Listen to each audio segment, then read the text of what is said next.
Hey everybody, KJ here with Money Conversations with KJ and Faith here.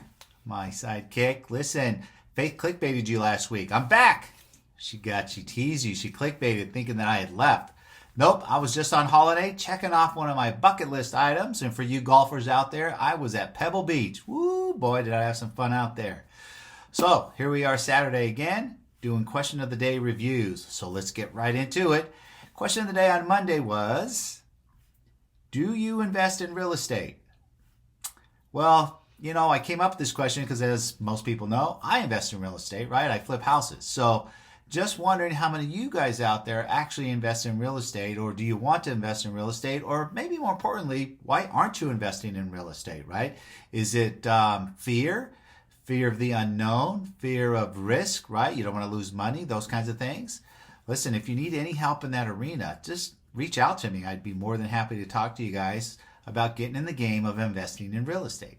So just reach out. I'll be there to help you. So let's move on. Question of the day on Tuesday was, what is a hard hit on your credit score?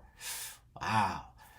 When we go out there and we're using our credit to purchase large ticket items such as automobiles, maybe toys, SUV type toys like people buy jet skis or large ticket items, things that are over $5,000 typically, they're going to run your credit, right? If you're trying to finance, right? They're going to run your credit. And so running your credit on large ticket items, houses, cars, that kind of thing, you're going to get a hard hit. And a hard hit means that whatever your credit score is, it's going to give you a ding. It could cost you anywhere from 3 to 7 points on your score. Now, if your credit score is 800 or 770, somewhere in that neighborhood, not a big deal because it's not really going to affect you. If your credit score is floating around right at the 700 mark, this could really hurt you in the fact of the interest rate when you're financing, right? Because they're pulling your credit to see what they want to finance you at. The interest rate could be affected.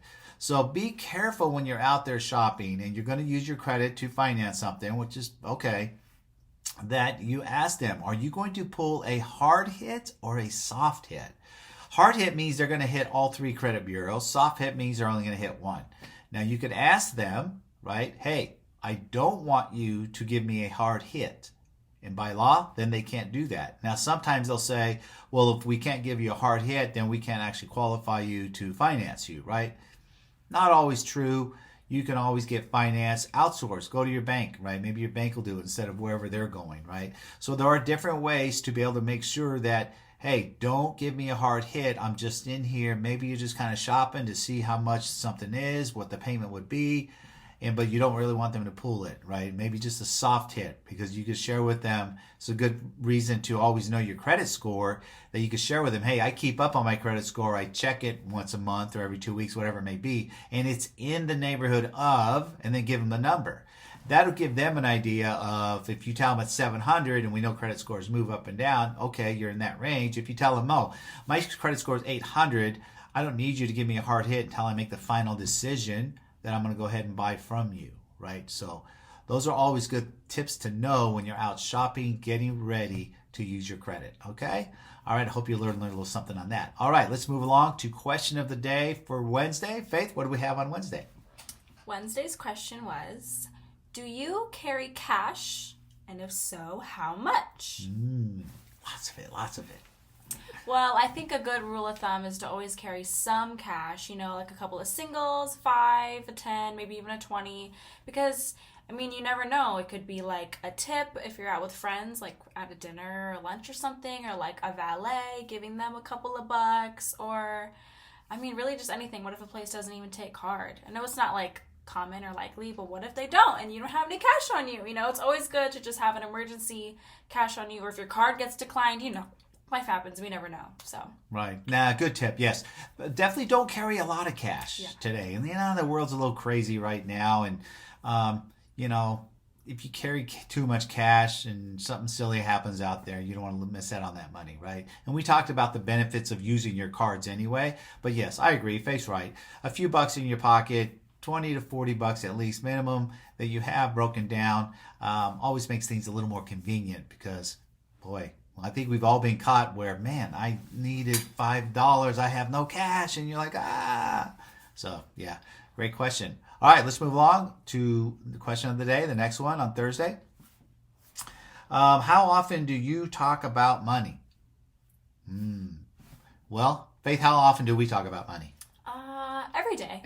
Every day, right? We love talking about money. We want to share these things with you, educate you guys on some of the things that you're doing with money, or more importantly, some of the things that maybe you're not doing with money. So I know that having conversations with money is a hard conversation for a lot of folks. But I think the more that we can talk about it and be open, and when we say talk about money, it's not necessarily meaning I'm going to ask you, hey, how much money do you have, right? That's nobody's business but yours. But if you have questions about money, what you should be doing, what you not should be doing, these are all things that we should talk about. And follow me on the podcast, and I have some great guests. We all talk about money and their journeys with money.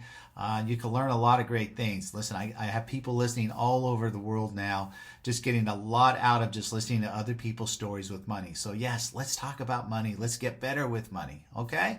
Awesome. Let's move along to the next question. What are we up to? Friday? Friday. Yep. What's Friday's good fun question, Faith? Friday's question is, what is the first thing you accomplish when you get out of bed? Ooh. Well, there's a lot of things that you can accomplish when you get out of bed first. One being like making your bed when you get out of your bed. Or even before that, getting up early. Getting up early always starts your day off, gives you the most hours in the day to do as many things that you need to do. Even eating a healthy breakfast. That's a good thing to accomplish. Making your own breakfast, a good breakfast. And what else?